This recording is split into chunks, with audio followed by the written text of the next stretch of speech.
Ini tak baca ya biar dapat, karena ini kenangan saya sama Mbak Ahmad Siddiq. Saya masih ingat betul beliau ngisi hallnya Mbak Abdullah bin Umar, berarti abahnya Mbak Hamid. Karena mbah saya itu Fatimah binti Khalid bin Umar, kalau Mbak Hamid itu Hamid bin Abdullah bin Umar. Itu saya masih ingat betul zaman itu Mbah Hamid setiap hall di Lasem itu rawuh dan saya derek mbah saya karena masih misanan datang ke Lasem. Itu beliau pas itu ngisi sama Mbah Mun. Mbah Mun masih muda, Ki Ahmad Siddiq sepuh senior. Itu beliau cerita bahwa dulu ketika Indonesia dijajah Jepang itu para kiai mimpi dibacakan ayat Ghulibatir Rum fi adnal ardi wa hum min ba'di ghalabihim.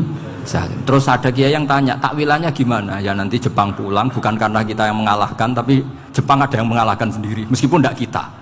Kayak dulu Faris tidak dikalahkan Islam, tapi dikalahkan Romawi, tapi yang senang umat Islam. Wa yauma idzi yafrahul mu'min.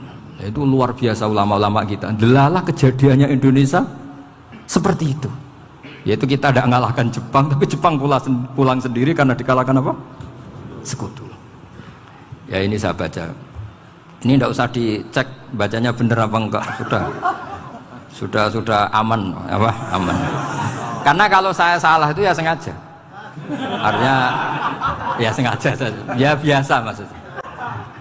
Saya kemarin ngisi di Pondok Peloso, di Pondok Al Munawir Jogja. Salah itu ada dua, ada salah memang benar-benar salah. Itu enggak apa-apa, bisa dimakfu. Karena mesti sangke wong goblok salah yang terus itu. Ada salah bawaan ilmu, itu repot tuh dadan ini. Karena misalnya kita yang biasa belajar qiraah safah wayah sibuhu, mesti diulang lagi wayah sabuhu. Karena qiraahnya Imam Asim itu hasibah yah sabu bi fathis sin. Sementara kita kalau ngaji kitab kulino yahsibu. Sehingga kita yang biasa belajar safah itu kalau baca kitab itu kayak orang bingung. Kadang-kadang yang ngaji juga bingung. Gus Pak mocok bulan peling. Ya tepat-tepatan. Ada yang mengatakan Gus Pak bingung, ada yang mengatakan Gus Pak alim alama. Ya tepat-tepatan nasib tadi. Karena memang ya safah memang seperti itu. Misalnya kufuan. Kufuan itu Imam Asim baca kufuan. Tapi beliau punya murid namanya Syu'bah. Itu kalau baca kuf'an. Makanya kita itu, ini kan khataman Quran ya. Jadi saya menyinggung sedikit tentang qiraah safah. Tadi beliau juga sudah tak kasih kitab saya Hifdzuna Liyadal Mushaf. Sama tak ajari latihan safah. Memang angel ya. Makanya yang nggak bisa itu wong pinter. Sudah tahu angel ya nggak usah diteruskan kan. Orang menghindari barang angel itu pinter apa goblok? Pinter. Berarti wong goblok pinter. Saya tuh makanya sama orang goblok tuh respect. Jadi orang alim tuh angel apa gampang? Angel. Menghindari barang angel pinter apa goblok? Loh, orang menghindari barang angel pinter apa goblok? Pinter. Berarti wong goblok pinter. Jadi saya sama orang-orang goblok itu respect. Sudah tahu jadi orang alim angel ya barang angel ya harus dihindari. Makanya saya ini insya Allah umatnya Nabi yang termasuk yang terbaik. Amin. Karena mencintai umatnya Nabi termasuk yang goblok. Waduh. Itu tidak gampang itu. Karena tadi sudah tahu ya. Seperti itu loh orang naik panjat pinang itu yang naik karena ingin hadiah. Yang nonton sudah tahu wah licin kok dinaikin mau keplotok ya. Tapi orang sepakat yang nonton juga pinter karena sudah tahu ribet kok. Tukun yang pasar kena lah apa mana. Sama juga gitu. Ngalim tafsir angel, ngalim fikih angel. Ada karek ngaji ngerekam kan gampang. Itu pinter apa goblok? Pinter. Iya. Makanya kula niku mbok burohno ngono tok. Saya tadi dinasihati Mbak Firjon muga-muga hati saya selamat. Saya itu meskipun kata orang banyak, muhibbin saya banyak, tapi saya insya Allah tidak riya. Saya itu pakai kitab namanya Tasbitul Fuad, itu karangannya Said Abdul Al-Haddad. Ketika beliau punya muhibbin banyak ditanya, bagaimana ya Habib Anda menjaga hati Anda? Jamnya Said Abdul Al-Haddad itu unik. Innama azzamu Allah. Mereka itu sebenarnya menghormati Allah. Cuma butuh sarana, dan itu saya. Jadi saya tahu sampean semua itu mencintai Quran, mencintai sunnah Rasul, mencintai hadis-hadis Rasul. Cuma sampean kan karena nggak paham, terus manfaatkan saya. Jadi sebenarnya saya ini korban. Korban. Jadi saya mau riak gimana? Korban kok mau. Bangganya di mana tuh? Coba sampean misalnya ngaji tafsir, belajar sendiri kan susah. Terkibnya susah, maknanya susah, bahkan beli kitabnya kadang nggak kuat. Loh, untuk jadi alim tafsir itu kan harus beli kitab. Loh, saya sering belajar kitab itu jutaan. tafsir Tobari. Saya pernah beli kitab Fakhrur Razi itu berapa coba? 27 jilid. Karangannya Fakhrur, belum karangannya ulama modern Imam Sya'rawi. Itu berapa jilid? Itu jutaan. Saya kemarin juga dihadiahi kitab Pak Quraish Shihab namanya Faidul Bari fi Syarhil Bukhari. Pak Quraish Shihab yang terkenal. Dia sering diskusi sama saya. Saya ngasih hadiah beliau ngasih hadiah saya. Oh itu harganya enggak kuat. Tidak kuat kadang di Indonesia enggak ada coba. Dan sama orang hebat menghindari kesulitan itu. Nah, kesulitan itu sebab ngaji ikut, kalau nggak paham dirukok rekamannya sudah gitu. Pinter mana sampean sama saya? Pinter sampean kan? Bikin sosis susah, beli aja kok repot kan. Nah, makanya nggak boleh orang bilang, wah itu goblok reso tafsir itu wong pinter. Makanya nanti kalau saya ketemu Nabi tidak termasuk orang yang mentahkir orang Islam. Kafabil mari isman ayah kira akhahul muslim. Jadi cukup orang itu dosa kalau menyepelekan orang Islam, termasuk darani sampean goblok itu dosa. Caranya enggak darani goblok ya tadi di logika tadi. Alim itu angel. Ngendari angel itu pinter. Berarti wong bodoh. Pinter ya sudah gitu. Tapi tetap bodoh. Tapi ini satu cara untuk saya respect gitu. Coba orang yang ngaji tafsir saya banyak, mungkin ribuan. Itu sebetulnya mencintai Quran. Karena Quran adalah kitab suci yang panduannya umat Islam. Sangat mencintai Quran. Terus kemudian mereka nggak paham. Terus mencari orang yang memahamkan. Burono lah cara jawabannya. Terus keren saya itu di mana coba? Lah terus mereka kurang ajarnya gini, kalau paham itu ya alhamdulillah paham. Kowe nak ngaji Gus Bae ngono tok. Tapi nek ora paham, ora nyalano akal. Mari Gus Bae nerangno cepet, mulane gak paham. Ora kok nyalano teke sing lelet. Oh kan masyaallah naudzubillah tenan. Sebetulnya tingkat kurang ajarnya tinggi Gus sebenarnya. Jadi kalau nggak paham itu kadang nggak nyalahno uteke. Kayak mau misalnya, mau mari mikir ra jelas. Padahal misalnya jelas ora mesti paham, bodoh. Paham? Ya? Jadi kata Sayyid Abdul Haddad, innama azzamu Allah. Sebenarnya mereka itu sangat menghormati Allah. Makanya kita nggak perlu mengatakan wasilah itu kafir, nggak akan. Karena orang tawasul sama Rasulullah itu ingin dapat ridhonya Allah lewat orang yang dicintai Allah. Kita mencintai wali sebenarnya, wah itu kekasih Allah. Kita mencintai itu karena mencintai Allah. Sama seperti gini, kamu mencintai kangkung apa enggak? Sebenarnya sama sekali enggak. Tapi kamu ingin sehat, ada asupan gizi. Kamu ingin tubuh kamu sehat, butuh asupan gizi. Kemudian kamu makan kangkung. Apa terus kamu cinta kangkung? Kan enggak. Cinta kesehatan kamu sama. Orang yang mencintai saya sebenarnya ingin kepuasan rohani. Saya kan termasuk kiai yang torekonya gampang. Ini swarga kan akhirnya penggemarnya banyak. Coba kalau kamu ini neraka. Jadi sebetulnya Anda mencintai kepuasan Anda sendiri.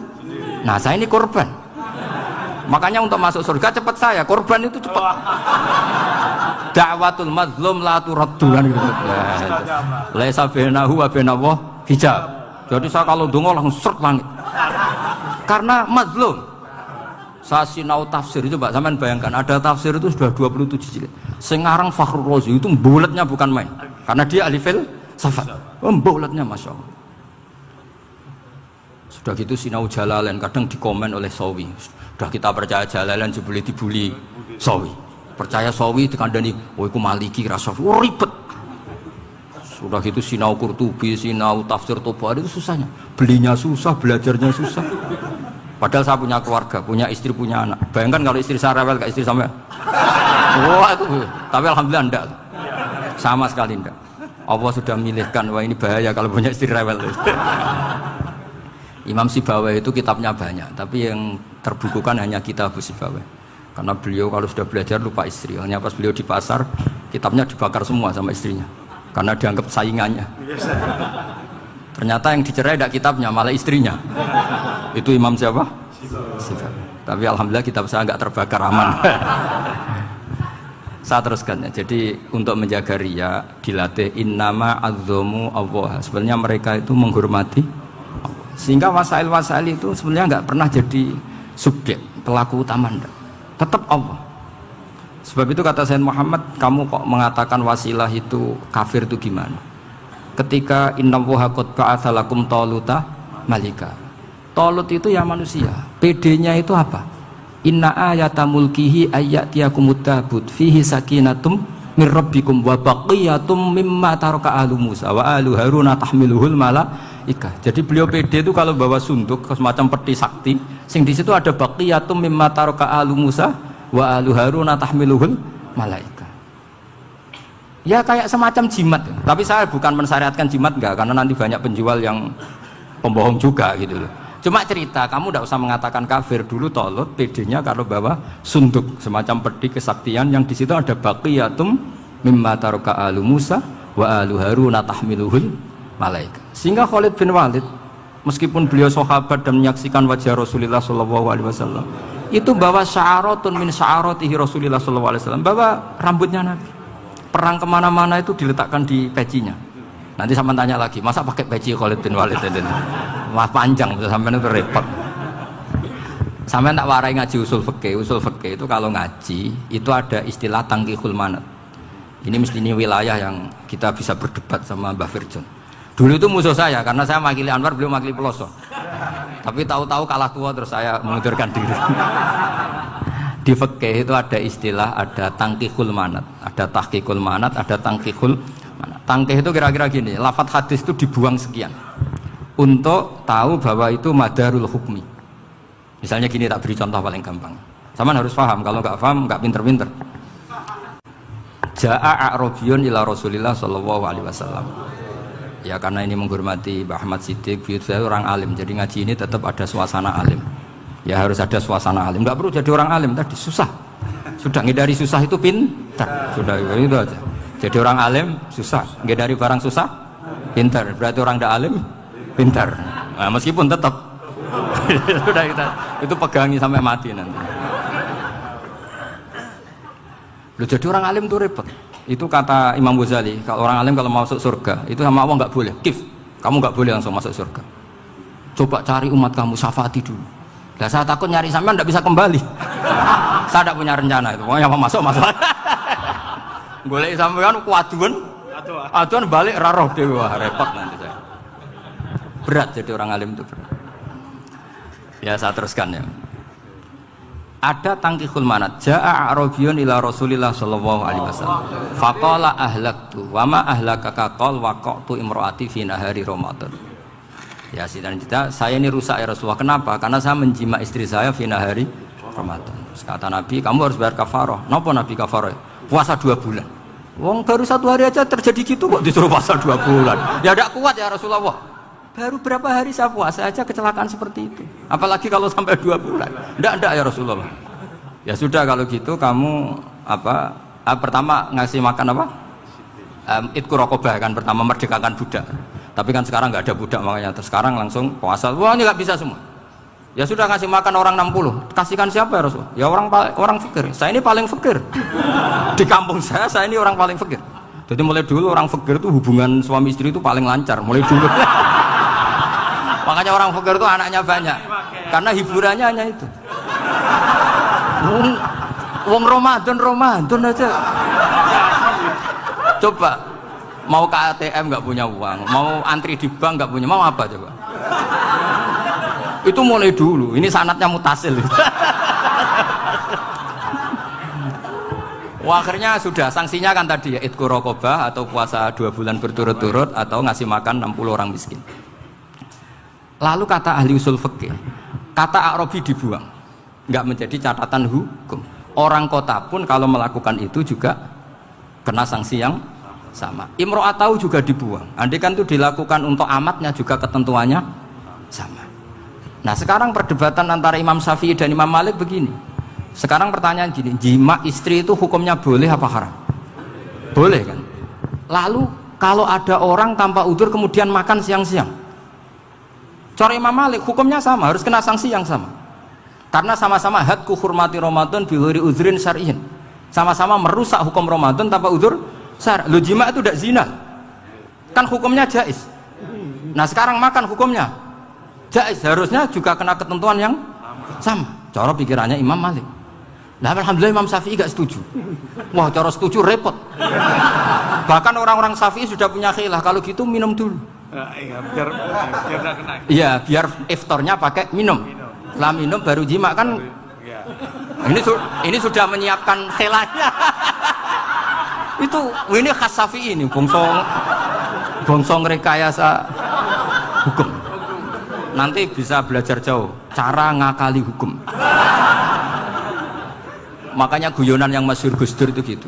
Ada seorang kiai atau Gus lah, ya punya salah, namanya manusia kan punya salah, entah cangkruk entah apa, pokoknya punya salah. Ada wartawan yang ngiranya semua kiai itu orang suci, sehingga tanya sama Gus Dur, Gus itu ada kiai kok, ya pokoknya salah lah. Tapi jangan bayangkan dosa besar, enggak, kecil-kecil aja. Itu gimana itu? Padahal kiai kan orang suci. Jawabnya Gus Dur lucu. Ya justru yang boleh salah itu para kiai. Kalau kamu nggak boleh. Loh, kok bisa Gus? Karena mereka tahu caranya tobat. Repot. Kalau kamu nggak tahu caranya. Sama pelanggaran hukum itu ya harus pakar-pakar hukum. Itu yang tahu caranya rekayasa. Kalau kamu ya kena pasal kan ya. Jadi kamu jangan niru saya ini punya sekian cara untuk nah, itu namanya khilah. Makanya kata Sayyid Muhammad, kamu tidak usah anti khilah, karena Abu Hanifah itu membolehkan khilah, kitabul khiyal. Yang penting kamu soleh dulu, setelah soleh nanti Allah maklumi. Soleh dulu, syaratnya soleh dulu. Kalau tidak soleh jangan. Contohnya gini, ada orang mau puasa lemes sekali, mau makan, gampang. Kalau langsung makan kan kayak hadku hormati Ramadan biwiri udrin sarian. Aku langsung mau jembera sowan Mbah Firjon. Sudah status saya apa? Musafir. Ya sudah, berangkat aja sampai Tuban makan. Nanti kalau nggak jadi ya nggak apa-apa sudah. Kan mulai pergi sudah musafir. Saya tidak tahu nanti malaikat tertarik gebuki nggak tahu. Tapi itu ada khilahnya, asal soleh. Karena kata Sayyid Muhammad dan semua kitab mengatakan itu. Kalau sama nggak tahu ya kebablasan. Nabi Ayub, nabi yang terkenal Gudiken itu siapa? Ayub ya. Nah, itu yang Israiliyatnya kan seru lah. Gudiken dikukur bek kreweng itu terlalu lah kalau itu. Untuk kreweng konti ning Arab ora ono kreweng itu sudah masalah itu. Singkat cerita, Nabi Ayub ketika diasingkan kaumnya itu kan nggak punya sumber makanan. Lah orang lelaki itu mulai dulu egois. Istrinya Nabi Ayub itu cantik sekali, udah cantik, rambutnya bagus. Makanya kamu nggak usah tanya kenapa istrinya kayak banyak yang cantik. Ya, nah warasatul anbiya nggak boleh gitu. Kalau nggak cantik ya warasatul anbiya dari segi balak. Istrinya Nabi itu semuanya cantik. Nggak usah tanya sebabnya apa, pokoknya gitu, semuanya cantik. Singkat cerita, beberapa kali istrinya Nabi Ayub itu kerja demi bisa nafkahi Nabi siapa? Suatu saat itu tidak ada pekerjaan yang cukup untuk beli roti. Satu-satunya peluang dapat rezeki itu putrinya raja itu rambutnya berondoli. Terus ada sayembara siapa yang rambutnya bagus mau dibeli. Sampai rambutnya istrinya Nabi Ayub itu dijual. Nabi Ayub tersinggung karena itu mengurangi kecantikan. Jadi lelaki mulai dulu gitu. Udah nggak urun kalau istrinya nggak cantik itu komplain. Itu khasnya lelaki. Jadi kalau kamu gitu ada sanadnya juga, tenang saja ya. Komplain ya pegawai itu. Saking mangkelnya Nabi Ayub terus ngendikan la adriban naki mi'ata sautin. Kamu akan saya pukuli dengan mi'ata sautin atau dengan 100 cambukan. Atau mi'ata dikhtin atau mi'ata apalah sesuai konteks zaman itu. Engko namanya pecut tuku konti kok ribet lagi. Singkat cerita akhirnya ketahuan bahwa istrinya menjual itu demi Nabi Ayub. Allah nggak ridho kalau kekasihnya yaitu istrinya Nabi Ayub wis perjuangan kayak gitu malah kena hukuman. Tapi Allah juga nggak ingin kekasihnya yang bernama Ayub melanggar sumpah. Padahal beliau sudah sumpah, wallahi demi Allah nanti tak pukul dengan 100 kali. 100 kali dengan lidi lah misalnya, contoh yang gampang tuh lidi. Akhirnya sama Allah dikasih satu solusi. Wa khud biyadika dikhtan fadrib bihi wala tahnas. Ya sudah, lidi itu ikat jumlahnya 100. Terus pukul sekali saja. Anggap saja sudah 100. Iku pangeran sing wari ngakali ngono iku pangeran. Tapi syaratnya soleh. Syaratnya soleh. Jadi kalau kamu anti khilaf berarti anti ajarannya Allah di ayat itu. Wa khud biyadika dikhtan fadrib bihi wala tahnas. Itu dulu ada, ini cerita di Ithaf. Ini cerita terakhir. Ini sudah, sama jangan tambah sudah. Terus pengumuman tadi yang nggak pernah sepuh ngutang saya itu haram. Karena tadi saya punya kewajiban di rumah yang bisa menggugurkan kewajiban yang lebih besar. Lebih besar itu ya tadi bisa pernah guru, pernah sepuh. Yang jelas gak umur. Umur sampean menangkap itu. Tua-tua serepot itu. Ada raja itu ganteng kaya, senengannya nikah perawan cantik. Oh, itu semua kampung mesti kenal. Mungkin digilir atau gimana pokoknya. Suatu saat ada pemuda suka sama perempuan yang di kampungnya, cantik sekali. Kemudian pemuda ini ternyata pekerja di kerajaan itu. Tiap hari ditanya, wah itu yang di kamu yang cantik siapa? Mau saya nikahin gini. Wah bahaya ini saingannya raja. Jadi yang dibidik pemuda tadi itu saingannya. Si raja ini orang yang namanya raja kan gengsinya tinggi. Kaifatang kihuha wa qad ra'aitu qad qabbalaha rajulun. Kok mbok nikah piye? Saya itu pernah melihat dicium lelaki. Wah gak mau. Gak gelem kadung ditambung lan waqat qabbalaha rajulun. Saya pernah melihat sendiri qabbalaha rajulun, dicium oleh lelaki. Wah sudah gak minat raja langsung gak keren. Suatu saat pemuda tadi nikahi perempuan itu. Rajanya marah-marah, kamu lelaki gak punya harga diri gini. Gak punya selera, gak punya harga diri, sudah pernah dicium orang kok tetap dinikah. Terus bilang ke raja, ta'rif manir rajul, lelaki itu siapa? Abuha. Kamu tahu lelaki itu siapa? Sopo? Abuha. Bapaknya. Saya kan hanya bilang rajulun. Pernah dicium lelaki. Lah pikirannya raja lelaki wis kowe-kowe ngene iki. Tapi butuhe canom mau raja ben gak sida itu aja tuh. Baru kayak digulirkan gitu waqat qabbalah rajulun. Wah enggak mau. Setelah itu suatu saat pegawainya tadi nikahi perempuan. Kamu gak punya harga diri gini. Kamu tahu mandir rojul apa abuha? Wah nak ngono aku gak apa-apa. Lah monggo sakniki wis bojo kula. Ora trimo wis diambung wis macam-macam. Lah itu namanya khilah. Apa? Khilah. Kalau di Balawa disebut tauriyah atau apalah. Tapi saya tidak ngajari sampean seperti itu. Sudah pinter sebelum saya ajarin. Bangsa ngakali kan sudah pinter. Ya ini terakhir tak baca Arabnya saja nanti. Bismillahirrahmanirrahim.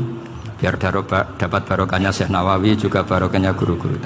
Bismillahirrahmanirrahim. Wasababu nuzuli hadil ayati annahu kana baina farisa war rumi qitalun wa kana al musyrikuuna yawadduna antaghliba farisu ar-ruma li anna farisa kanu majusiyan ummiyin wal muslimuna yawadduna ghalabatar rum ala faris liqaunihim ahla kitabin.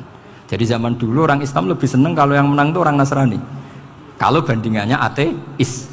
Karena bagaimanapun percaya kekuatan langit. Sementara orang ateis sama sekali tidak percaya kekuatan. Apapun bedanya kita dengan Nasrani itu ada kesamaan, yaitu percaya adanya kekuatan langit. Sehingga ketika orang Romawi kalah itu orang Islam ikut susah. Paham ya? Makanya ini tak baca biar sampean enggak macam-macam pikirannya. Fab'atha Kisra saat terusnya, ya pokoknya seperti itu.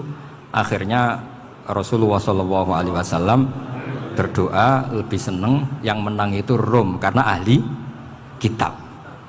Artinya apa? Kemenangan ahli kitab adalah kemenangan makhluk atau hamba Allah yang mentautkan kekuatan kita di bumi dengan kekuatan langit. Makanya saya berharap selain kita ikhtiar medis, kita harus memperbanyak istighfar. Bagaimanapun semua itu dari Allah Subhanahu wa Ta'ala. Kita menghormati negara dengan ikhtiarnya, tapi